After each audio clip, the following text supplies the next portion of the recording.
and my dad had his hand up my mom's. Whoa.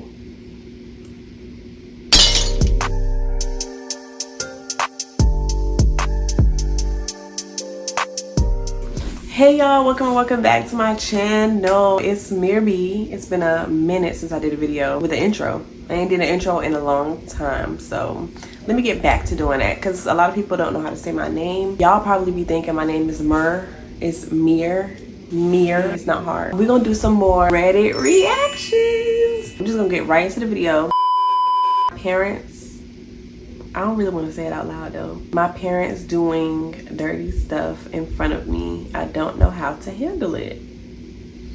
Okay, basing off that alone, I'm sorry to whoever this person is. I don't know what I would do if I was in your position. I probably would like never talk to my parents ever again. Starting off, sorry in advance to the long post. I just need to tell someone about this because I always found it weird. So my parents have always been very affectionate towards each other, and I'm grateful to have parents who love each other. But I feel like sometimes it got inappropriate. Let's just start from when I was younger. My parents do the dirty a lot.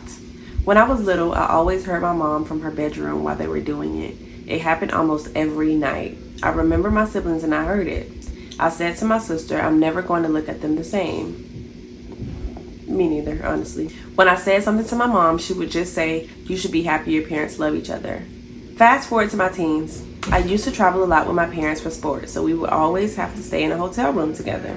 I remember one night looking up to their bed frame when I was sleeping, the couch, and my dad had his hand up my mom's. I just started crying and my dad got annoyed, I think, and he just asked me why I was crying. Then I think he told me to go back to sleep.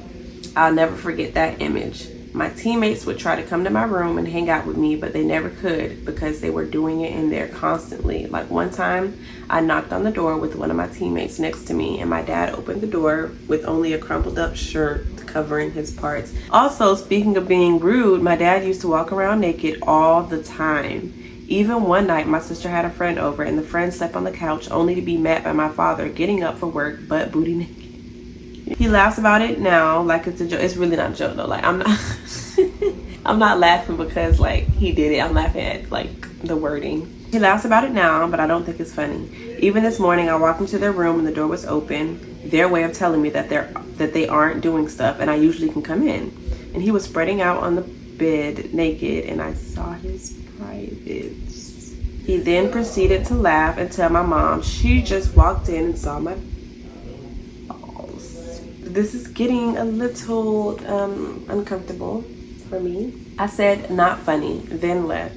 I've seen my dad naked all of my life because sometimes he just refused to wear clothes when he thought we weren't around because it's his house. It's not as bad now that I told him it made me really uncomfortable, but it still happens like it did today. My sister and my brother is literally right outside my window. I mean, right outside my door. And I don't want them thinking I'm doing nothing else that...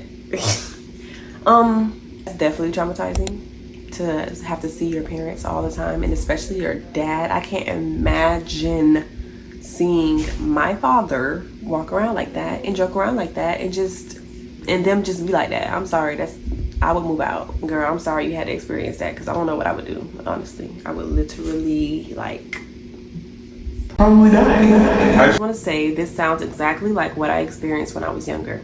The whole you should be grateful your parents love each other or just be glad they're not fighting is bullshit. I heard that before too though.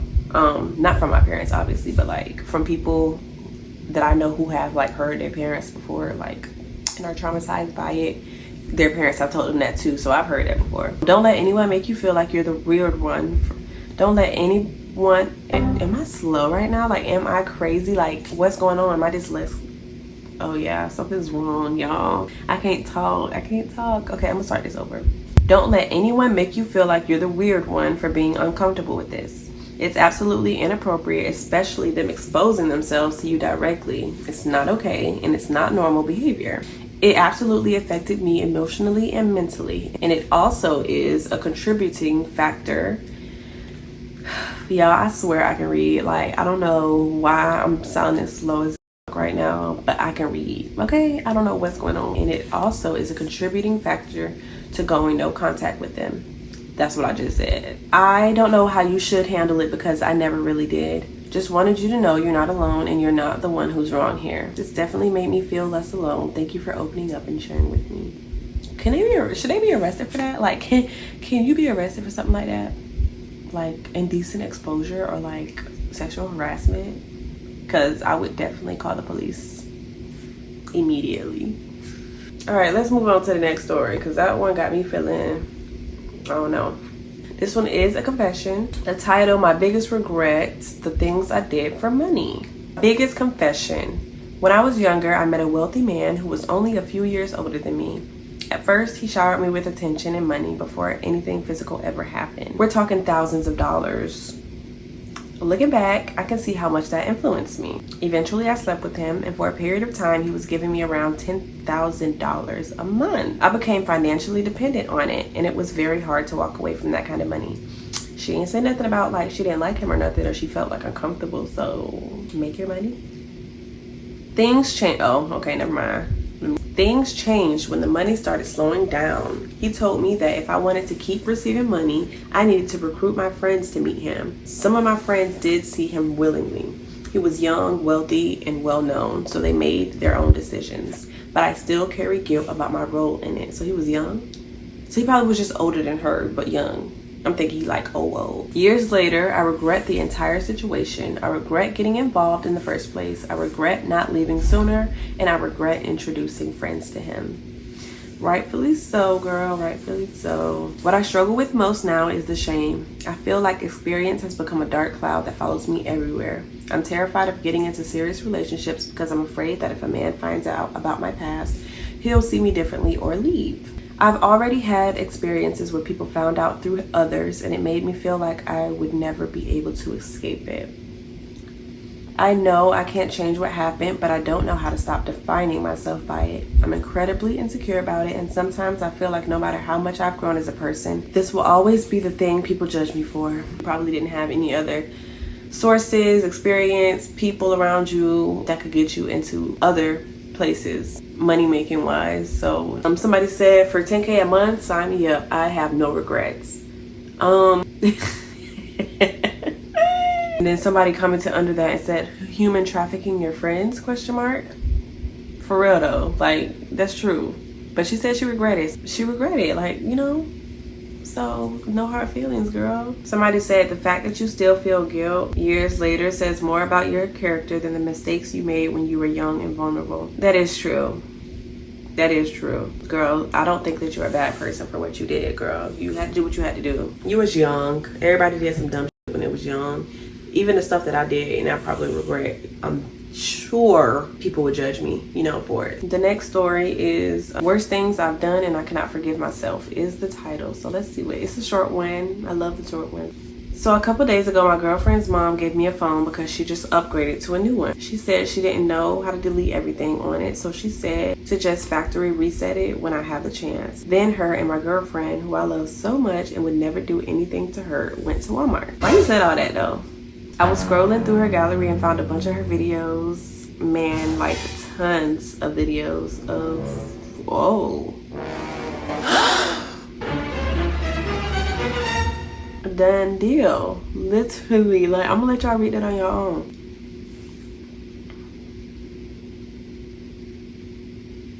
I feel so bad that I did that, and I know I can never tell her, so I'm here telling you guys. I feel like I cheated on her, bro, and I feel weird knowing what her mom, my soon-to-be mother-in-law, looks like. I feel gross, and the post clarity hit me like a truck. Trifling. Oh, that's so trifling. And your mama, girl, you know you could have deleted that shit from your phone before you gave that to that man. Ugh. And you know you wrong too. If I seen this specific story as the girlfriend, I would know immediately that it's him. We're breaking up. We're immediately breaking up. I don't care how long we've been together, nothing. The first comment, never speak of it again and delete this post. Laugh my ass off for real. Please. Somebody else said, take this to your grave. Don't do it again. Don't say the wrong name in bed. LOL. Hopefully she don't come across this ever. Somebody else said, delete everything. Save nothing. Delete the Reddit account. Pretend nothing happened. If mom brings it up, deny, deny, deny. No good come from this. Like, for real.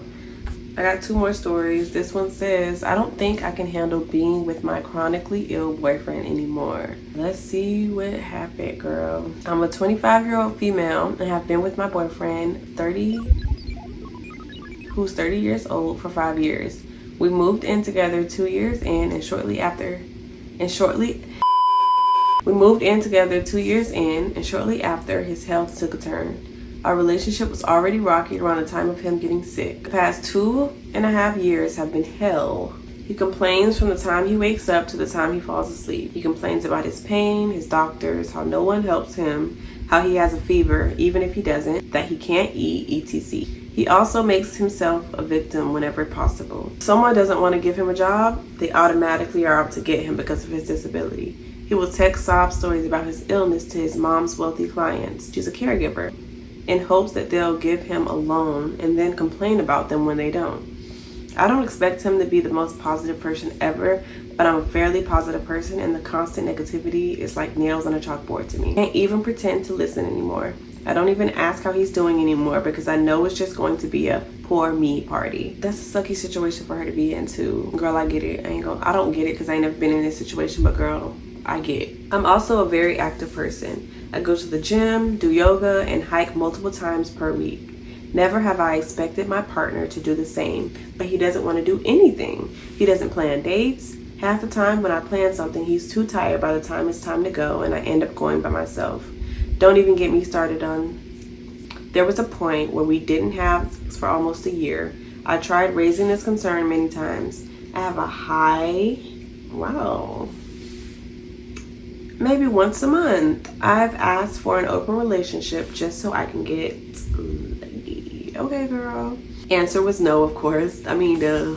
He was completely neglected, all personal hygiene. Now he's too sick, so I don't even want to anymore. He rarely showers, and I have to beg him to brush his teeth just so I don't smell his breath when he talks. Girl, if you want to leave, go, please. Please, please, please don't burden yourself. Don't put this all on yourself, for real, because it's just gonna hurt you. We had a beautiful little studio in LA when we moved in together, but he couldn't find work after being on disability for a year. So we ended up moving to some shitty little Midwest town for his new job. Then he couldn't get health insurance. So we moved back to California and are living with his mom, which has been eye-opening to say the least. He doesn't help clean. He complains when his mom asks him to do something. He might help cook once a month and somehow leaves a giant mess for everyone else to clean up. His sister tells me how exhausted their mom is from dealing with him. He was working blue-collar work, so very physical labor, but then he crashed his car. So for the past 2 weeks, he's been laying in bed doing absolutely nothing. Girl, I don't blame you. If you want to leave, I'm not gonna lie. I know you want to be there, sickness through health, girl. Y'all ain't even married. Y'all ain't even married, child. If you want to go, go. Right now is the time to go. And she posted this today, so hopefully somebody tell you to leave, because that's gonna mess with her mental more than it mess with his, because now you got to deal with like a kid, a grown man, a grown dirty man at that, who's also sick, and you feel bad because you want to stay with him. Because if you leave, you're gonna feel like the bad person. Anywho, let's continue. I don't think I would be so upset if he was actually trying to get better, but he's not. He doesn't try to eat a healthy diet. He eats cereal and pancakes and sausage. Girl, what? He doesn't want to try light exercise or stretches. Half the time, he misses his doctor's appointments. I told him positivity goes a long way in the healing process, but that only makes him more negative. All he says is, I'm never going to get better. I'm dying. He's not. He's literally not. Nothing is going to fix my sickness, etc. This week was what really made me snap, though. I was visiting a friend. Girl, what happened? What happened? I was visiting a friend and had an emergency situation. I was trying to get a hold of him for 24 hours. Not that I needed him during the emergency, but I wanted some support after. When I finally got a hold of him, I couldn't even talk about the emergency that I was still actively dealing with because he started complaining about his being sick. Then yesterday was his mom's birthday. Her and I aren't super close, but I still get decorations, flowers, a card, and make a cake. I told him just get her a virtual card since he couldn't make it to the store. He couldn't even do that. He was supposed to help me make dinner and didn't help one bit. I told him at least sit down for the meal. He went and laid down, came out for 5 minutes and complained about his health and laid back down. He aggy. I'm not saying he isn't valid in his health concerns, right? This issue is more that he makes everything about his health. It's like the boy who cried wolf. I can't tell when to actually be concerned because for him, everything is a concern. He goes to the ER for every little thing. Only once has the situation been ER worthy. I've tried talking to him about how I feel, burnt out, unappreciated, exhausted, and resentful. His response is always, imagine how hard it is being sick all the time. Oh girl, I get so irritated. Guys, like she said, like she's not invalidating his health concerns. If that's all we talk about, you can't do nothing at all. Like you can't even be there to talk to me, support me, nothing and nothing. Like, what are we doing? She wanna fuck. She can't even do that. Like, I feel like I'm taking care of the world's most ungrateful, helpless baby. I'm curious if anyone else's chronically ill partner is like this too, or if it is just his character. I do love him, but there is no way I can deal with this the rest of my life. He talks about wanting kids, but I could never have kids with him because it would be like being a single mother. He would be no help. I miss how he was before the chronic illness. He used to be kind, strong, and fun to hang out with. I honestly don't care if I'd be a bad person for leaving him because I'm just so unhappy in the relationship. I just don't see how things could ever get better. I've told him everything that I've written here in a nicer way, of course, and it hasn't changed anything. His health has gotten better, but his attitude has only gotten worse. Somebody said, OMG, you are 25, go live your life and be free from this hell. Somebody else said, I think you know that this is not working. Ask yourself, why are you reluctant to end the relationship? I know why she's reluctant to end the relationship. Obviously, because she's gonna feel like shit if she leave him in this predicament. She gonna feel like shit when she leave him. She is. Sorry. People are gonna tell her that she's a bad person, and it's gonna eat her up for a couple months, but she'll get over it. And I just hope she leave him. I hope there's a y'all. I'm gonna save this one too because I hope it's an update. I hope you know that no man is worth all this run. Somebody who is chronically ill. They said, I'm chronically ill, and most people with chronic illnesses hate being considered weak. When I get a flare-up, I hate needing to be taken care of, taken to the hospital, or unable to help around the house. I don't like feeling helpless or like a burden. I'm a very independent person, and when I'm doing well, I do as much as I can. I can't imagine forcing my family and partner to do everything for me. This person is taking full advantage of you. You're still young, and you deserve someone you can enjoy life with. Chronic illnesses are all different, but he is straight up using it as an excuse.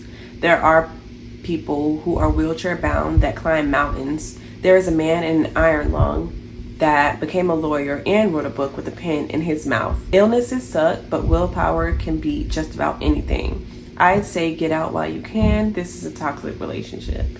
Okay, yeah, look, they're 100% right. Like, I don't have any chronic illnesses. I have never been in a relationship with somebody who's been in a chronic illness either. And I know you can't just tell women to like leave, especially like domestic violence situations or situations like this in general, because they gonna do what they want to do. It's hard to leave in those situations. It's love, all history, a kid involved too. Luckily, girl, you ain't got no kids with this chronically ill man, because it would be a lot harder. The last story, y'all, the last story. The title is, I got dumped last night and apparently I was hiding, I like to think of myself as a romantic kind of guy. I only want to sleep with people I'm dating, and given the choice, I'd prefer to find a long-term partner. I have been going on dates with a girl for about 2 months. We went to escape rooms, bookstores, got coffee and food. Love that. Casual stuff you do to get to know someone. She seemed like a sweet person, and I was honestly having fun going out with her. We kissed after a couple days, but I was largely letting her lead, trying to be respectful. Oh, that's cute. Last night, she says she wants to stay the night. She comes over, I make dinner. She says she wants to watch a movie. I'll skip the details, but you know, we started kissing, etc. And as soon as the pants come off, she says, so that's why you waited so long to try to sleep with me. That's not gonna work for me. She put her clothes on and walked out the door. So cool. New insecurity probably. I measured for the first time tonight and apparently I'm around 4.6 inches. So I guess it is. I only ever had one other relationship. My late fiance who passed away in a car accident years ago. She never said anything about it. Seemed happy. It honestly just reminded me what I lost. Oh, I feel bad. I miss sleeping with my best friend. What a nightmare of an experience. I don't think I'm going to be going out with anyone for a long time. I feel depressed, honestly. Oh, okay, never mind. I feel bad for laughing. He just won't love. He's a nice guy. They went on some good dates. That's so cute. I hope he do find the right girl, though. I hope he finds the right girl who can accept that part of him and can be happy with him. That's a big part of a relationship. Like, you want to be satisfied. You don't want to be faking anything, especially with somebody you're going to be in a relationship or trying to marry or whatever. So it's easy to say, oh, I would have did this, I would have did that, because you're just saying it. But like actually being in that position, I probably would have reacted differently. Comments: that girl was the problem, not you. I can only imagine how much it rattled you, but try not to let a shitty human derail you. Dating is hard, and I'd hate for this experience to stop you from looking for your next person. For real. Am I a shitty person? I probably am. Sorry, bro. Just know that what you're working with is more than enough for some people. That's true though. Different people have different needs, and she did you a favor by leaving early instead of letting you know it wasn't enough after a long time. 100% agree with that comment. Oh, he responded. He said, we met online. If it was so important to her, she should have just asked me then. I wouldn't have bothered dating her. I don't know, maybe I'm a hypocrite. It's fine to have other preferences than me, but that was awful. The look on her face was like she was grossed out. All right, y'all, that's all I got today. I don't know how to feel after this one here, y'all, but yeah, there was a lot to unpack in those videos. I think I've confirmed that I'm a hypocrite. I'm not an insensitive person, y'all, so don't think that some of my responses was just insensitive. Oh, somebody backing out. I almost hit that car. But I want to know what y'all think about these stories. Like, give me some input. What was your favorite one? Which one was the craziest? Like, how would you react in some of those situations? Thank y'all for clicking on this video. If you did, if you stayed this long, I fuck with you. Don't forget to like, comment, and subscribe. And ciao.